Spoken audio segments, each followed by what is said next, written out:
자, 그렇다면 북한의 노림수는 과연 무엇인지, 그리고 앞으로 남북 관계는 또 어떻게 될는지 짚어보겠습니다.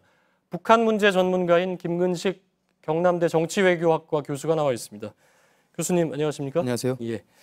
자, 일단 북한 오늘 미사일 발사, 이게 대화 뜻이 없다 이렇게 봐야 되겠죠? 그렇습니다. 이 문재인 대통령의 그 베를린에서의 남북 대화 제의에도 불구하고 예. 그 두 가지가 있었죠. 이산가족 상봉과 군사회담을 하자고 했는데 특히 군사회담과 관련해서는 7월 27일 못을 박았던 회담이었습니다. 예. 그 날짜에 맞춰서 이번에 이 ICBM 발사를 했기 때문에 아마도 지금 문재인 정부 초기에 남북 간의 기싸움에서는 일단 김정은은 예. 문재인 대통령의 남북 대화 제안에는 하등에 나설 이유가 없다는 걸 단호하게 보여준 것 같고요. 예. 이와 마찬가지로 또 최근에는 그 정몽원 회장 추모식과 관련해서 현대 아산에서 금강산을 가겠다고 북쪽에 신청을 했고 북쪽에서 긍정적인 화답이 있을 것으로 예상했습니다만 이마저도 거부를 했거든요.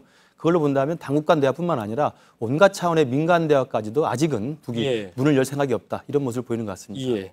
자, 북한의 ICBM 2차 발사까지는 어느 정도 이제 예견이 됐는데 뭐 이건 어떻게 보면 문재인 정부와는 대화를 하지 않겠다 하더라도 어떻게 보면 미국과 하겠다 뭐 이렇게 해도 해석이 되지 않습니까? 그렇습니다. 앞으로는 어떻게 할 거로 보입니까? 그러니까 북한의 핵 사실상 보유 국가로 자기가 핵 무장을 하겠다는 입장은 이미 오래전부터 북한의 국가 전략으로 지금 채택이 돼 있지 않습니까? 예. 헌법에 못을 박아 있고요. 법률로도 그게 확정이 돼 있고 또 심지어 작년은 7차 당대회에서도 똑같이 핵 강국이라는 것을 표현하면서 자기들 스스로 핵무기를 포기할 생각이 전혀 없다는 것을 지금 공식적으로 인정을 한 바가 있습니다. 예. 그렇기 때문에 핵무기 보유 국가로서의 사실상 인정을 받으려면 몇 차례 핵실험을 통해서 핵 능력을 가지는 것과 더불어 이 핵무기를 날릴 수 있는 투발 수단을 확실하게 가져야 되거든요.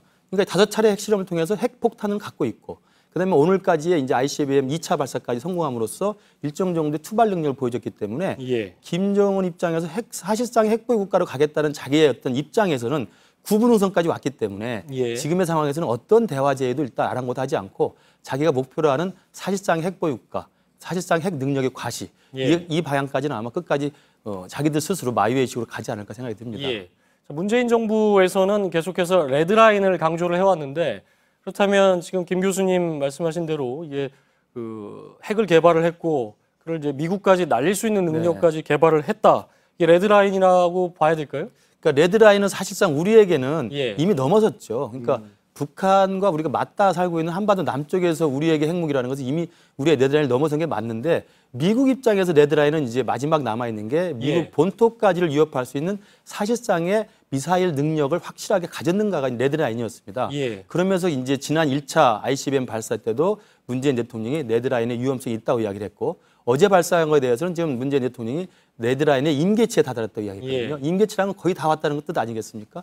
그렇기 때문에 한미 당국이 지금 차원에서 북한의 핵 도발의 마지막 레드라인은 미국 본토를 위협할 수 있는 10,000km에서 12,000km에 상당하는 장거리 미사일 투발 능력을 확실하게 갖고 있느냐. 이 부분에 대한 것인데 아직 이 부분에 대해서는 이제 대기권을 나갔다가 다시 들어오는 재진입의 능력이 한미 당국은 아직은 확보하지 않았다고 보고 있는 거고 북한은 어제 뭐 공식 매체에서 이야기했습니다.만 확실하게 가지고 있다 이야기를 하고 있기 때문에 사실상 레드라인은 거의 다 왔다고 보는 것이 타당할 것 같습니다. 그럼 레드라인을 뭐 넘어섰다는 분석도 있고 말씀하신 것처럼 다다랐다 뭐 이렇게 표현할 수 있겠는데 그럼 레드라인을 넘어서면 우리 정부가 할 수 있는 건 어떤 게 있을까요? 그 부분이 제일 곤혹스러운 부분입니다. 그러니까 우리가 레드라인을 설정해 놨으면 레드라인을 넘어서는 순간 우리의 입장과 우리의 대응이 바뀌어야 되는데 입장과 대응이 바뀔 만한 게 이렇게 마땅치가 않거든요.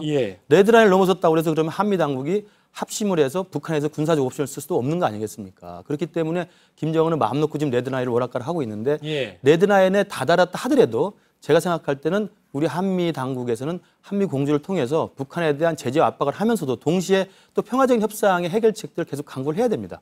문제는 평화적 해결의 노력과 북한에 대한 실효성 있는 제재 압박이라는 것이 북한에 대해서 김정은에게 실질적으로 굴복시킬 수 있는 지금 뚜렷한 인센티브라든지 뚜렷한 영향력이 없다는 거거든요.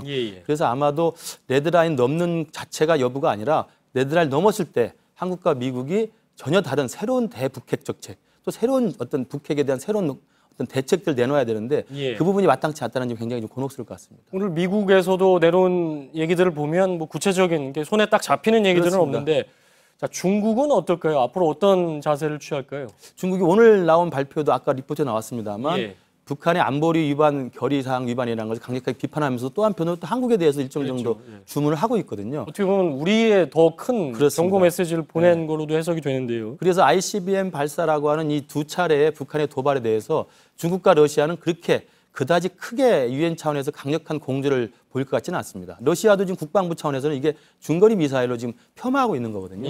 그래서 아마도 북한은 이미 김정은이 사실상 핵보유국이라고 하는 레드라인을 지금 거의 다 와 있고 한국과 미국은 레드라인을 넘는다 하더라도 뚜렷한 대책이 없고 중국과 러시아는 팔짱 끼고 지금 방관하는 상황이어서 정말 북핵 문제가 어느 정도 상황에 다다르면 우리에게는 전혀 새로운 고민과 새로운 창의적 해법이 필요하지 않나 생각이 듭니다. 마지막으로 하나만 더 질문을 드리면 청와대에서는 그래도 뭐 당연히 강경기조로 가지만 그래도 모멘텀이 그러니까 뭐 한번 계기가 있을 것이다.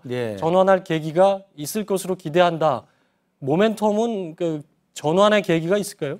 만약에 어제 같은 이런 미사일 도발이 없었다고 한다면 청와대 분위기는 아마 8.15 경축사를 통해서 8월이나 9월 정도에 남북대화가 좀 열리고 10월 정도에 14선언 있지 않습니까? 14선언 10주년이기 때문에 그것을 계기로 해서 아마 남북 간의 어떤 모티브를 찾으려고 했는데 이번에 도발에 의해서 아마 그 부분도 쉽지는 않을 것 같습니다. 그렇다면 8월은 오히려 대화의 어떤 모멘텀이 생기는 게 아니라 남북 간의 강대강의 대결이 맞부딪히는 한반도의 8월 위기설이 될 것 같고요. 그래서 저는 제가 생각할 때 대화의 어떤 계기를 마련하는 것은 우리 스스로의 말로만 되는 게 아니라 가장 중요한 시급한 과제는 그동안 10년 동안 끊어져 있던 남북 간의 이 비공개 채널들 확보하는 게 제일 중요합니다. 지금 우리가 북한에 대해서 지금 속수무책을 당하고 있는 게 북한과 연결할 수 있는 라인이 하나도 없거든요. 그래서 그 부분을 지금 빨리 복구해서 북한의 속내, 우리의 본심을 서로 교환하면서 상대방이 어떤 생각을 하고 있는지를 좀 허심탄회하게 이야기해보는 것. 저는 그 부분이 지금 우리가 가장 지금 주력해야 될 부분이 아닌가 싶습니다. 그러니까 개성공단 폐쇄 이후에 완전히 단절된 그렇습니다. 채널. 지금 봐서는 그게 쉽게 복원이 될 가능성은 뭐 없어 보이고요. 지금까지 김근식 경남대 정치외교학과 교수였습니다. 말씀 감사합니다.